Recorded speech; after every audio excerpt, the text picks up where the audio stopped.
Dersimizi başlaymayız, hürmetli vatandaşçı ıslahı bugün 2022 yıl 2. ayının 21. günü. 22. günü mü? 22. güne geçirenler vatan. Ya 21. güne geçirenler. Çırakның nurun tanışamay ava iki deriz varken yaman avar kılıp etmeli geçirenler. İkinci mavzumundaq, yani bu hem ikinci mavzu yarışa bir vaziyet. Yukarısı Prezident Joe Biden'ın Vladimir Putin bilen Ukrayna meselesi doğrusudur söhbetleşi qallığı doğrusudur vaziyet.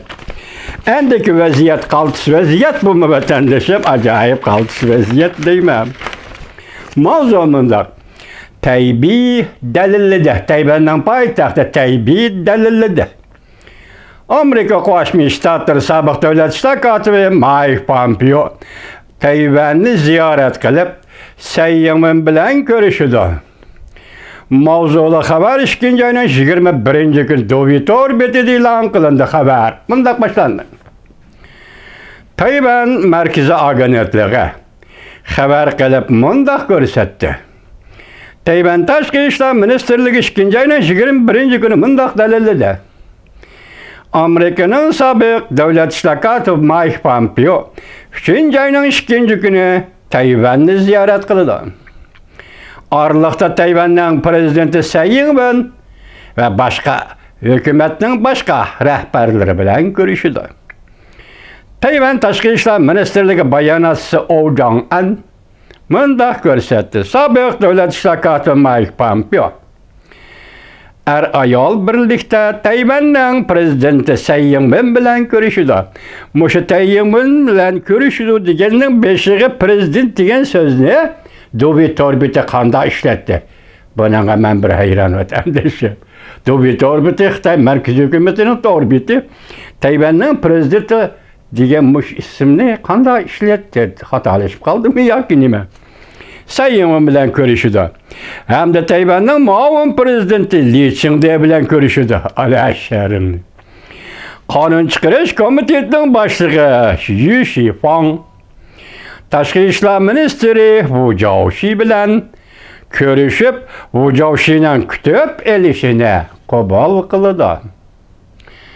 Bayonotchi O Jong-an bundaq ko'rsatdi. Sobiq davlat ishlar kotibi Mike Pompeo Yanjing jamoat fondining taklifi bo'yicha 3. ayning 4. günü nutq so'zlash faoliyati o'tkazdi. Shundaqla Tayvanda siyosat, iqtisodiy ilm-fan sohalari bo'yicha fikr almashtirdi. Tayvan bilan Amerika o'rtasidagi zich munosabatni quyuqlashtirib, Tayvan Tashqi ishlar ministrligi sobiq davlat ishlar kotibi Mike Pompeo'ning Tayvanga ziyorat qilganligi samimiy kutib oldi. Tayvan Tashqi ishlar ministrligi O Jong-an bundaq ko'rsatdi. Bayonotchisi O Jong-an bundaq ko'rsatdi. Sobiq davlat ishlar kotibi Mike Pompeo Tayvanning uzundan beri tavranmas do'stidir.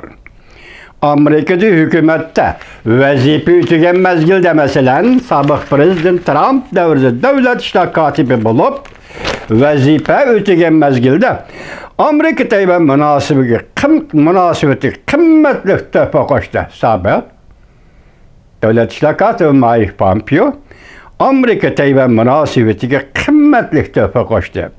Jumladan sobiq Trump hukumatining Tayvanga bir necha qatim harbiy qurol-yarog' sotib berishini ilgari surdi. Amerika Qo'shma Shtatlarining Tayvanga bergan 6 turli kafolatnomasiga bog'liq hujjatlarni o'tirg'a olib chiqib, Tayvanga bergan bexatarlik va'dasini qadam-qadam amaliylashtirdi.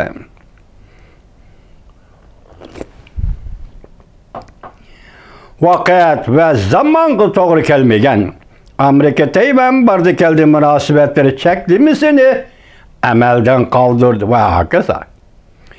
Mushu xabar e'lon qilinguncha Jungo quruqligi sobiq davlat ishlar kotibi Mike Pompeo'ning Tayvanni ziyorat qilish plani to'g'risida har qanday inkos qaytarmadi. Vaqt esingizda bo'lsin.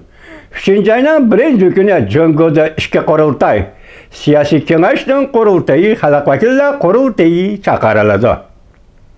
İşki qurultay. 3-nji ayning 2-nji kuni Amerika Qo'shma Shtatlarining davlat ishlar kotibi sobiq davlat ishlar kotibi Mike Pompeo Tayvanni ziyorat qildi. Prezident Tsai Ing-wen bilan ko'rishdi.